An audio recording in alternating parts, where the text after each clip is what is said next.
Donald Trump became president, America witnessed a rise in white nationalism, in hate crimes, and in divisive conspiracy theories.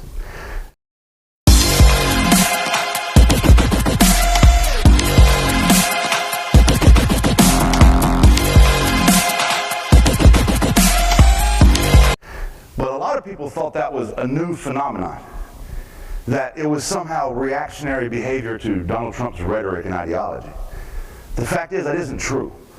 The fact is, it's quite the opposite. You see, Donald Trump was put into office by white nationalism, by divisive conspiracy theories, and by a long history of white supremacy in this country. Conspiracies of war against white America, conspiracies of the government attacking white Christian America.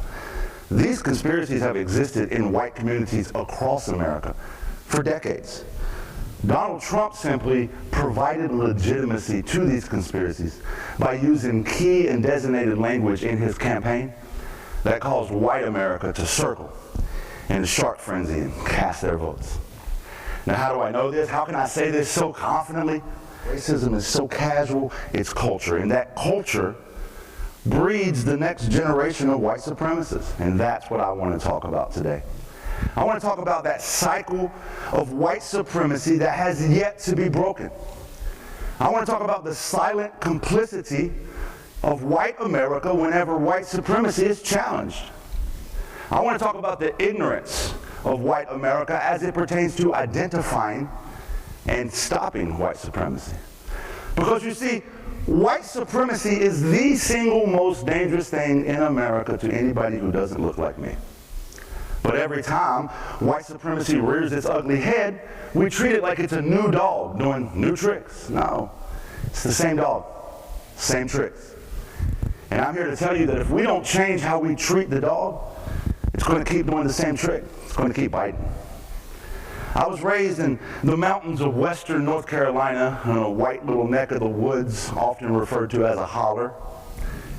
I grew up with the Confederate flag in my front yard, and my neighbor had one in his, and this neighbor in his, and the guy down the road, everywhere. What heritage, might you ask? A heritage of simple, hard-working Christian folk, patriots who love their country and their neighbor, as long as your neighbor looks like you. Because I'm here to tell you, I didn't have any black neighbors. In fact, you had to go about 20, 30 minutes down the road before you got to the black neighborhood, or where I'm from, they refer to as the bad part of town. You see, racism, where I'm from, is so casual, it's hidden in plain sight. I didn't know it existed. The N-word was daily vocabulary. I didn't even know that was a bad word. Growing up, I learned that people who sag their pants are thugs. Growing up, I learned if you live in government-assisted housing, it's because you're too lazy to get a job and work hard like us.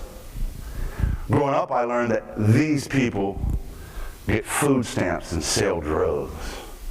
You see, one day my dad was going on a rant about just that when a guy knocked at my door. So I went and let him in.